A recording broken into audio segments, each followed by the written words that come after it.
Inquiry turns focus on IDIC. Witness, O, to testify at the Madlanga Commission on improper conduct by IDIC head advocate Andrea Johnson. Introduction. 4. The evidence leaders will, on July 10, 2025, commence with hearings relating to the Investigative Directorate Against Corruption, IDIC. To this end, various witnesses will be presented on July 10, 2025 on matters pertaining to the conduct of IDIC as an entity and or some of its investigating officers and management. 5. A matter will be put before the IDIC relating to a criminal complaint laid against Major General Faraz Khan for an alleged assault and intimidation. June 2018. The witness believes that advocate Andrea Johnson, a senior prosecutor at the time, acted improperly in respect to this matter. Background facts. 6. The witness, advocate Andrea Johnson within the Division Crime Intelligence, will testify about a request she received from relating to the criminal complaint against General Khan. 7. The witness was concerned about advocate Johnson's conduct and questioned the propriety thereof. She has, however, always harbored a fear that her disclosure of these issues would be detrimental to her. For a considerable period, she did not report the matter. Ultimately, and during or about June 2022, the witness made a disclosure in terms of Protected Disclosures Act 26 of 2000 to DPCI officers placed at the IDAC as a whistleblower. The Protected Disclosure. 8. In August 2022, the witness submitted a statement to the team to whom she had made the disclosure to the best of her knowledge, based on her affidavit and supporting material. The team to whom the disclosure was made initiated an investigation. 9. These team members will testify on alleged interference by the then National Director of Public Prosecutions, Advocate Batohi and Advocate Johnson, in the investigation into the allegations made by the witness. 10. The witness considered herself as a whistleblower and preferred that her identity not be disclosed for fear of suffering some or other occupational detriment, including intimidation or otherwise being affected in respect of her employment. 11. The witness appearance before the Commission is to confirm the correctness of the report made to the DPCI team placed at the IDIC in respect to this matter on the basis of which the investigation was launched. 12. The witness harbors a fear that her appearance before the Commission poses particular employment-related risks to her, including but not limited to loss of trust amongst her colleagues and seniors. The disclosure of her identity, she strongly believes, would compound these risks. 13. A decision not to testify, on the other hand, would undermine the evidence of the team members to whom she made the disclosure. The witness is desirous to maintain the anonymity thus far afforded her. 14. The witness is prepared to testify publicly without the need for voice distortion. She requests only that her name not be publicly disclosed and that her image/S not be publicly shared or projected. She is of the firm belief that this would not diminish the weight of her testimony or be in any way prejudicial to the public interest. The requirement for public hearings. 15. The legal team is mindful of the default position, as prescribed by the regulations, that the Commission hearings are public unless otherwise determined by the chairperson on good cause shown. The witness stated concerns, in our considered view, warrant a favorable consideration of the application. 16. Rule 4 provides as follows. 4.1. Subject to Rule 4.2, the hearings of the Commission will be held in public, and there must be physical attendance of all parties involved. 4.2. In an appropriate case, the chairperson may make an order that a hearing be held in camera or via electronic means. In such a case, the chairperson shall specify in the order those persons who will be permitted to attend the hearing in camera or by some other means. 4.3. At the request of the witness whose evidence is to be heard in camera or mero motu, the chairperson must order that nobody may, directly or indirectly, disclose the identity of the witness who is to give evidence in camera. 17. The rules of the Commission therefore expressly recognize that there may be circumstances in which it is appropriate for hearings to be conducted otherwise than in public with the witness in physical attendance. 18.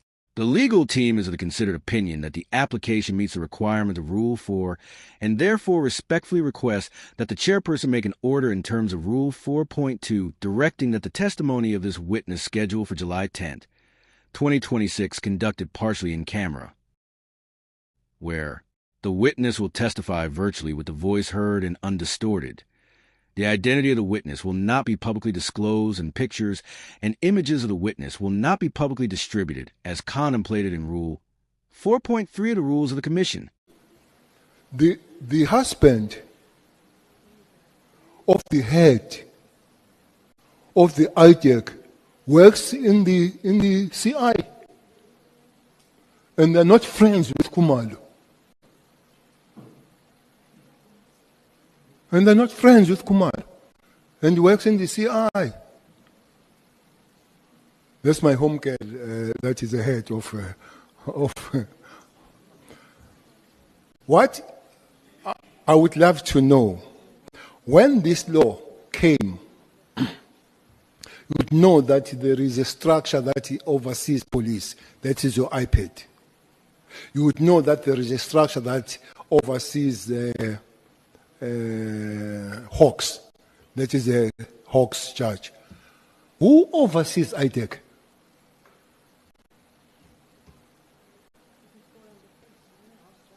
Who oversees IDEC? Or are they law unto themselves? You can't have a powerful structure that does as its wishes and nobody looks after it. Hence, we have a judge that looks after the Hawks. That judge is there. You report to the judge, you go to IPID, either they work or what, they exist. I guess these lawyers sitting there, there can be a structure that you can take to them if they get out of way. There is a structure where you took Klope to, whether correct or incorrect, but where do you take IDEC? When they arrest somebody for hiring somebody, it's a disaster to have such a structure that nobody oversees it. Maybe the legislators can look at that as the time goes on. As you heard in the video, no one was overseeing IDEC. They were doing as they pleased. When asked this question in Parliament, this is what Advocate Johnson said. Thank you, Chair. I'm happy to be back.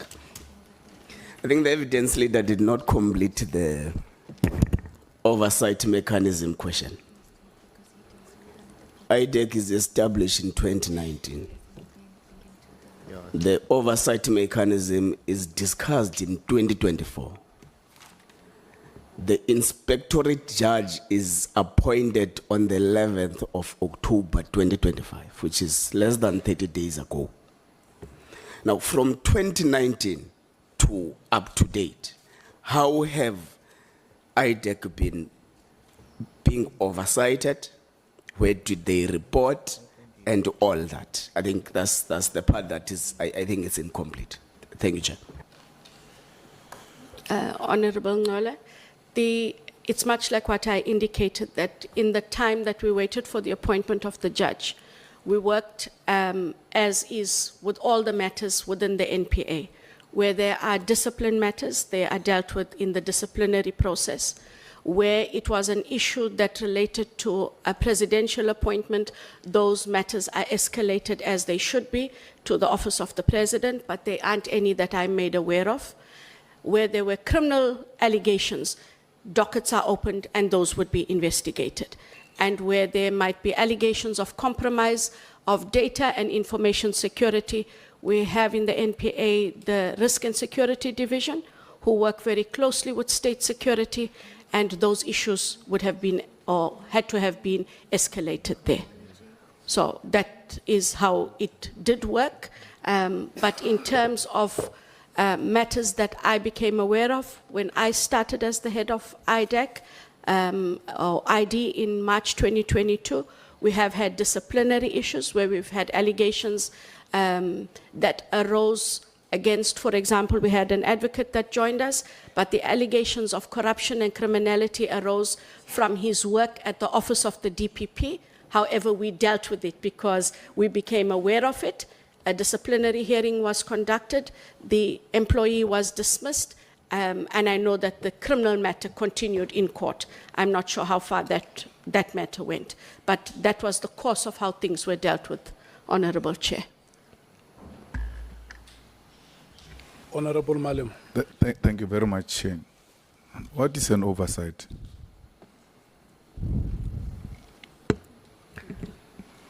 So the Honorable Malema, you ask in terms of the judge? What is an oversight? So oversight is where they exercise, so the oversight is making sure that we are doing things within the prescripts of the law and or our mandate, and or in terms of the disciplinary code. That is the oversight as I see it in terms of IDEC and or its employees. And there was no oversight up until the judge is appointed to deal with oversight. There's no need to be defensive. There was no oversight. That's why now there is an appointment of a judge to make sure there is an oversight, key amongst others to avoid abuse of power by those who are at ADIC. So, Chair, nothing to defend. I can merely indicate what processes we had in the NPA at the time, from the time the ID was proclaimed in 2019. It had the labor provisions and discipline issues were dealt with there. There are matters where criminal dockets could have been opened, and those would have been investigated outside, either by the detectives or the DPCI chair. In terms of the ethics and accountability, they also fell within the labor division, and then we also had risk and security. So in terms of the general oversight, that was the NPA's mechanisms to deal with the oversight issues. In terms of mandate, Honorable Malema, I'm sure that there would have been criminal allegations that could have been laid by anyone who was aggrieved and felt that IDEC had acted, or the ID acted outside of its mandate, but there wasn't a judge. I do agree with you. There was no oversight as we have it now. What we have now was not there. Correct. To tell us about labor, to tell us even at the Chisanyama, there is a process of dealing with labor issues without having any oversight. So there was no oversight as we have it now. So maybe if you'd allow me, Honorable Malema, I agree that we now have a judge. However, we were not allowed to do as we pleased if that is the contention. I can only refer to the mechanisms that were in the NPA that were applicable to the ID and IDEC at the time. But you are correct, we only have a judge now. We only have an oversight by a judge now, which we didn't have. That is correct. Thank you. Saying they've done so. I'm just saying that to you, as General Mkwanazi said here as well, to say there are members as well who are not, we are not saying every man and women in blue or in your unit, they are all the same. What I was asking you is that we've got this today because there's problem in this country and we must accept that. I accept that, and what I would ask Honorable Member and anyone out there who's listening, if there are allegations against any member of IDEC, we now do have the investigating judge, and please kindly submit your reports to the Honorable Raulinga so that those allegations can be considered. No one is above reproach, Honorable Member. Perhaps, I think I've got a few minutes. I just wanted to find out as well, there was an issue of oversight that the judge apparently appointed last month. So all these years, there was no oversight at all. There was oversight. Parliament is the oversight body. The national director to whom the ID accounts then comes to Parliament to account for the NPA, together with work done in all of the specialized units, as well as IDEC. We appear before the Justice Portfolio Committee, and then everything else also falls within the committee that would also look at IDEC's work in relation to SIU referrals, and then we also have the National Director who would present the annual report of the NPA. So that would be the oversight, Honourable Member, over and beyond what I did indicate earlier, and I'm not going to repeat. But that was the internal oversight, am I right? Internal oversight, yes. Yeah. Do you think that was enough? It is precisely the reason why one looked at having external oversight over and beyond the parliamentary process, to which having a judge. Thank you, Honourable Chair. Sokanya. Advocate, I don't see the date on which the Medicare tender was referred to you. Do you have that On the information? 16th of February, 2025. And was that referral part of the investigation that SAPS did that informed the decision to cancel it? Do you know? Because I know your full investigation is still happening, but did it form part of it? The cancellation decision, I speak under correction, but the cancellation was done in May of 2025. Okay. At the time the referral was made, there had been no cancellation, Honourable Member. Okay. And then we're going back to this thing about oversight, because I can see you're not relenting.